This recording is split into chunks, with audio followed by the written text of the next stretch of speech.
Assalamu alaikum viewers. Welcome to our channel Learning with Bilal. You may learn about system hardware and software, network and securities, mathematical solutions and many other interesting tricks and tips.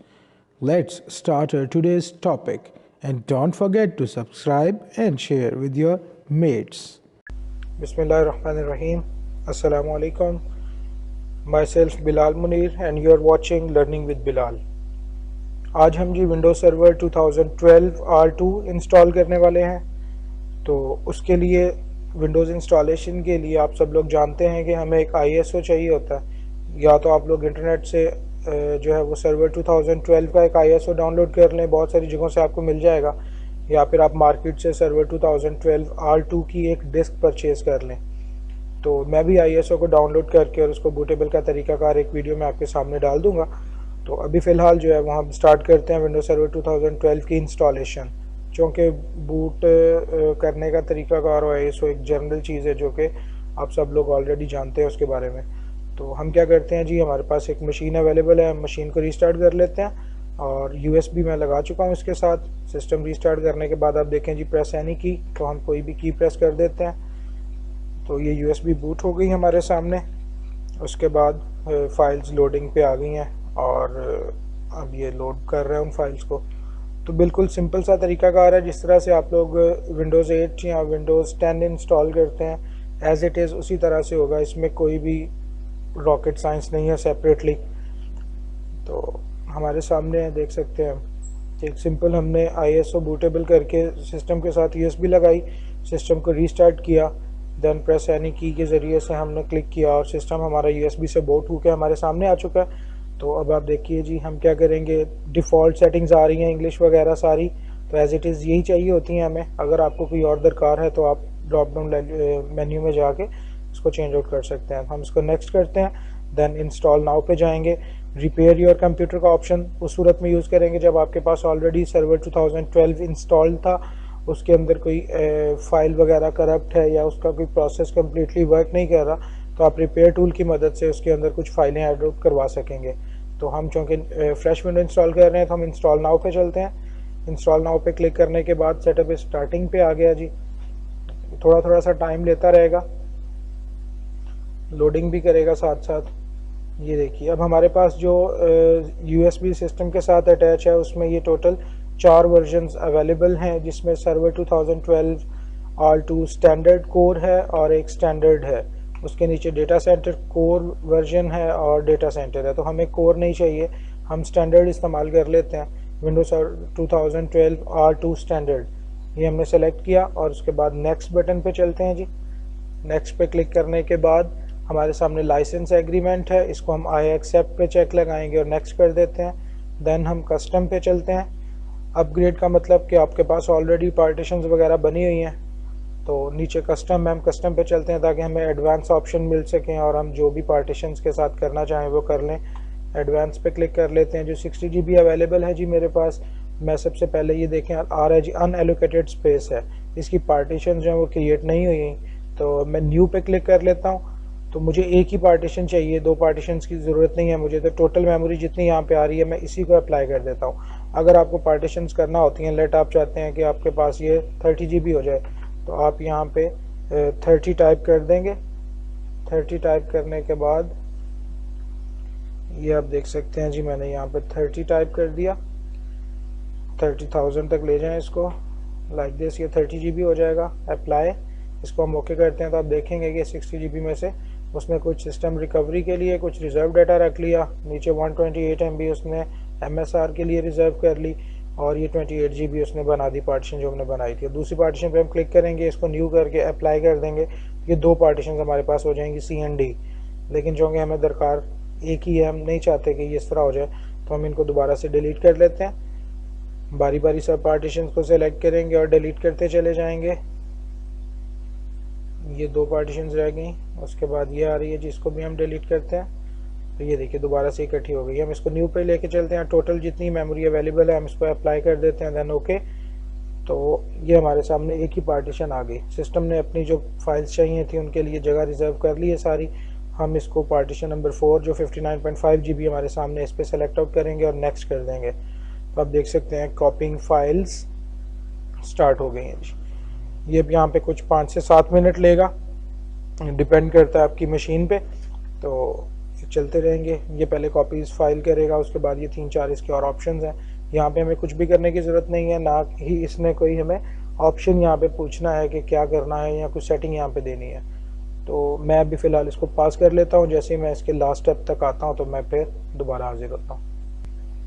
तो कॉपिंग files जो हैं वो हमारी 100% complete हो चुकी हैं। अब इसके बाद वो आगे चलेगा, फाइल्स को रेडी करेगा इंस्टॉलेशन के लिए। तो ये भी सारे छोटे छोटे से प्रोसेस हैं आपके पास, इसी तरह से ये एज इट इज़ चलते रहेंगे।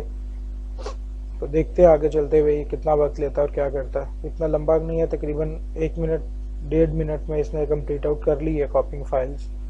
इसी तरह से हम इसको आगे देखते रहते हैं ये क्या करता है। तो फाइल्स जी इंस्टॉलेशन पे आ चुकी हैं, 10% हो गई हैं और एफिशिएंसी ठीक ही चल रही है। इसको इसी तरह से आपने चलने देना एग्जैक्ट। पहले स्टेप में इसने कॉपिंग विंडो फाइल्स पे था, तो वहाँ पे इसने जितना भी डेटा था वो यूएसबी में से ड्राइव के अंदर कॉपी कर लिया। अब वो उन तमाम फाइल्स को इंस्टॉलेशन के प्रोसेस में से गुजार रहा है और ये सारी फाइल्स प्रोसेस हो रही हैं, इंस्टॉलेशन हो रही हैं। जैसे इनकी इंस्टॉलेशन कंप्लीट होती है उसके बाद नीचे 2 आ रही हैं हमारे पास, इंस्टॉलिंग फीचर्स है और इंस्टॉलिंग अपडेट्स हैं। ये बिल्कुल छोटे छोटे से माइनर से स्टेप्स है, ये बिल्कुल उनके पर जाते ही कंप्लीट करके आगे गुजर जाता है। तो एज इट इज़ इसको चलने देते हैं, देखते हैं ये क्या करता है जी। फाइल्स इंस्टॉलेशन भी कंप्लीट हो गई, इंस्टॉलिंग फीचर्स भी और इंस्टॉलिंग अपडेट्स भी। अब ये फिनिशिंग पे है, तो इस दौरान ये जैसे ही फिनिशिंग को कंप्लीट करेगा तो ऑटो रीस्टार्ट पे भी जाएगा। ये देख सकते हैं आप इसका वेट कर लेंगे, 5-6 सेकंड में रीस्टार्ट कर देगा, या फिर रीस्टार्ट नाउ पे क्लिक कर देंगे तो मशीन रीस्टार्ट हो जाएगी। रीस्टार्ट पे क्लिक कर देते हैं। इंस्टॉलेशन प्रोसेस उसका कंप्लीट हो चुका है। अब जब ये सिस्टम रीस्टार्ट होगा तो उसके बाद अगेन वही पहले वाला ऑप्शन आएगा, प्रेस एनी की टू कंटिन्यू। लेकिन हमें इस दफ़ा प्रेस एनी की टू कंटिन्यू नहीं करना होगा और हम डायरेक्टली हार्ड ड्राइव से बूट करेंगे। जैसा कि आप देख सकते हैं कि हमने इस दफ़ा बूट नहीं किया यूएसबी से, तो वो डायरेक्टली हमारी ड्राइव पे चला गया। और यहाँ अब ये इसके कुछ मज़ीद कॉन्फ़िगरेशन है, ये भी सारी ऑटो पे करता है। तो जितने भी प्रोसेस हैं आपके पास विंडोज़ इंस्टॉलेशन के, जिसमें विंडोज़ 10 है, विंडोज़ 8 है, ये नॉर्मली बिल्कुल एक जैसे ही हैं, इनके अंदर कोई इतना टफ काम नहीं है। जैसा कि आपने देखा कि बिल्कुल हल्की सी उसकी सेटिंग है, वो भी हम लोग ड्राइव और लोकल डिस्क वगैरह की सेटिंग के ऊपर करते हैं जी। अब ये देखें गेटिंग डिवाइसेस रेडी पे गया, डिवाइसेस रेडी हो रही हैं। ये बेसिक चीज़ें उसने सारी खुद ही परफॉर्म कर लेनी है सिस्टम ने। गेटिंग रेडी पे हैं अभी हम। गेटिंग रेडी के बाद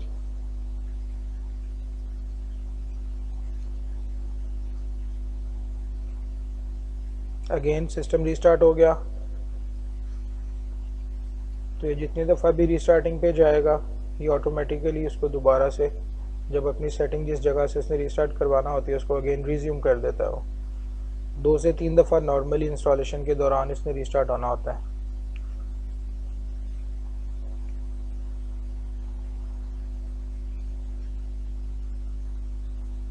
ये देखिए जी, सेटिंग कंप्लीट हो चुकी है। बाय डिफ़ॉल्ट हमारे पास यूज़र नेम एडमिनिस्ट्रेटर आ रहा है, पासवर्ड सेट करने के लिए कह रहा है। तो अब हम यहाँ पे पासवर्ड सेट कर लेते हैं। पासवर्ड सेट करने के बाद हम आगे चलेंगे जी। कुछ भी लिख लेते हैं हम पासवर्ड में।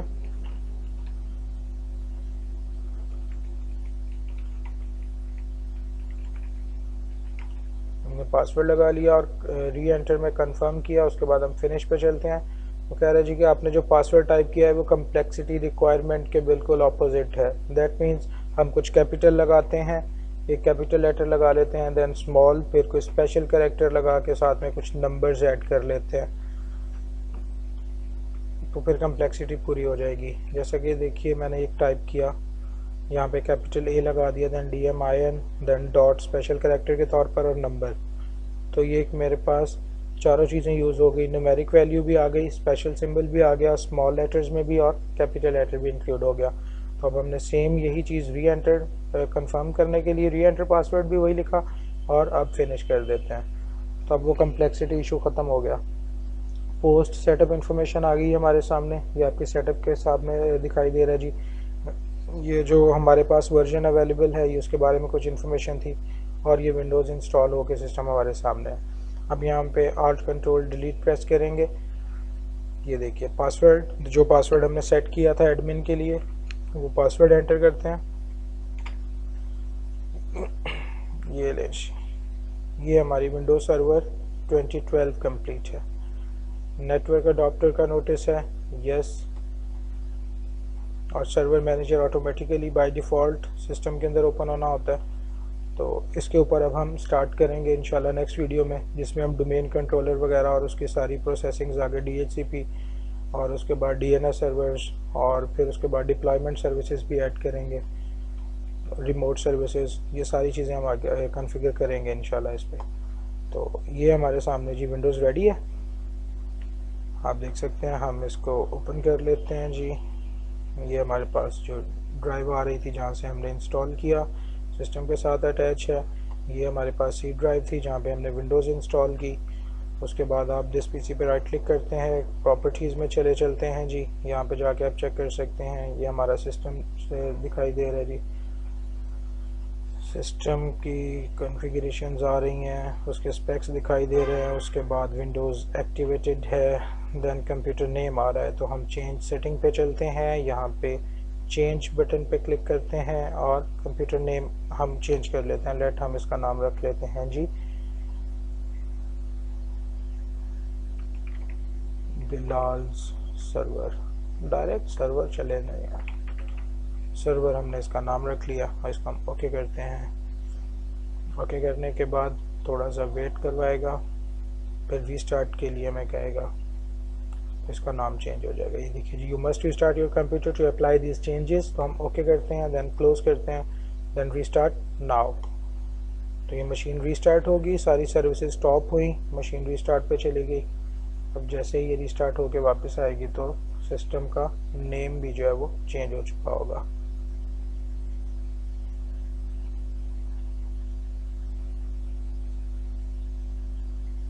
तो सर्वर 2012 R2 हमने इंस्टॉल कर लिया, इंस्टॉलेशन प्रोसेस देखा, सिस्टम हमारे पास ऑन हो चुका है जी। Alt कंट्रोल डिलीट पे चलते हैं, सिस्टम को पासवर्ड देते हैं एडमिन,